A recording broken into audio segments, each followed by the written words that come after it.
വരാനിരിക്കുന്ന നിയമസഭാ തിരഞ്ഞെടുപ്പിൽ കോൺഗ്രസ് വലിയ രാഷ്ട്രീയ മാറ്റങ്ങൾക്ക് തയ്യാറെടുക്കുകയാണെന്ന് പ്രതിപക്ഷ നേതാവ് വി.ഡി. സതീശൻ പറഞ്ഞു. യുവാക്കൾക്കും സ്ത്രീകൾക്കും അർഹമായ പ്രാതിനിധ്യം ഉറപ്പാക്കാൻ 50% സീറ്റുകൾ ഇവർക്കായി മാറ്റിവെക്കുമെന്ന AICC തീരുമാനം നടപ്പിലാക്കുമെന്ന് അദ്ദേഹം വ്യക്തമാക്കി. തിരുവനന്തപുരത്ത് മാധ്യമങ്ങളോട് സംസാരിക്കവെയാണ് സതീശൻ കോൺഗ്രസിന്റെ തിരഞ്ഞെടുപ്പ് തന്ത്രങ്ങളെക്കുറിച്ചും മറ്റത്തൂർ പഞ്ചായത്തിലെ രാഷ്ട്രീയ വിവാദങ്ങളെക്കുറിച്ചും മനസ്സ് തുറന്നത്. രാഹുൽ ഗാന്ധിയുടെയും AICCയുടെയും നിർദ്ദേശപ്രകാരം പാർട്ടിയിൽ അടിമുടി മാറ്റം വരുത്താനാണ് ശ്രമം.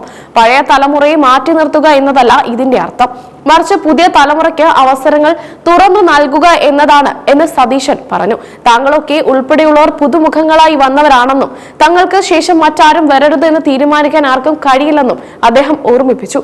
മുതിർന്ന നേതാക്കളുടെ ഉപദേശവും അനുഭവ സമ്പത്തും പാർട്ടിക്ക് മുതൽക്കൂട്ടാണെന്നും അവരെ മാറ്റി നിർത്തില്ലെന്നും അദ്ദേഹം കൂട്ടിച്ചേർത്തു. മറ്റത്തൂർ പഞ്ചായത്തിൽ കോൺഗ്രസ് അംഗങ്ങൾ BJP പിന്തുണയോടെ സ്വതന്ത്ര സ്ഥാനാർത്ഥിയെ പിന്തുണച്ച സംഭവത്തിൽ മുഖ്യമന്ത്രി പിണറായി വിജയൻ നടത്തിയ പരിഹാസത്തിന് സതീശൻ കടുത്ത ഭാഷയിൽ മറുപടി നൽകി. മറ്റത്തൂരിലെ പ്രവർത്തകർ BJPയിലേക്ക് പോയിട്ടില്ലെന്നും പാർട്ടി ലൈനിന് വിരുദ്ധമായി പ്രവർത്തിച്ചതിനാലാണ് അവരെ പുറത്താക്കിയതെന്നും സതീശൻ വ്യക്തമാക്കി. ഒരു വിമതൻ CPIM പിന്തുണയോടെ അധികാരം പിടിക്കാൻ ശ്രമിച്ചപ്പോൾ അതിനെ തടയാനാണ് പ്രാദേശിക അംഗങ്ങൾ മറ്റൊരു വഴി തേടിയതെന്ന് അദ്ദേഹം വിശദീകരിച്ചു. മുഖ്യമന്ത്രി പിണറായി വിജയനെതിരെ വ്യക്തിപരമായ വിമർശനങ്ങളും സതീശൻ ഉന്നയിച്ചു. അമിത്ഷായും മോദിയും എവിടെ ഒപ്പിടാൻ പറഞ്ഞാലും അത് അനുസരിക്കുന്നയാളാണ് പിണറായി വിജയൻ എന്ന് സതീശൻ പരിഹസിച്ചു. തോറ്റു തൊപ്പിട്ട് നിൽക്കുന്ന സമയത്താണ് മുഖ്യമന്ത്രി പരിഹാസവുമായി വരുന്നത്. മറ്റത്തൂരിലെ പ്രാദേശികമായ ഒരു സംഭവത്തെ പർവ്വതീകരിച്ച് കാട്ടുന്നത് സർക്കാരിന്റെ വീഴ്ചകൾ മറയ്ക്കാനാണെന്ന് സതീശൻ ആനടിച്ചു. മരുന്നിന് പോലും ഒരാളെ ബാക്കി വെക്കാതെ കോൺഗ്രസ് BJPയിൽ ലയിക്കുന്ന കാഴ്ചയാണ് മറ്റത്തൂരിലേതെന്നായിരുന്നു മുഖ്യമന്ത്രിയുടെ വിമർശനം. അരുണാചൽ പ്രദേശിലും പുതുശ്ശേരിയിലും നടന്ന കൂറുമാറ്റങ്ങളുടെ കേരള പതിപ്പാണ് ഇതെന്നും അദ്ദേഹം പറഞ്ഞിരുന്നു.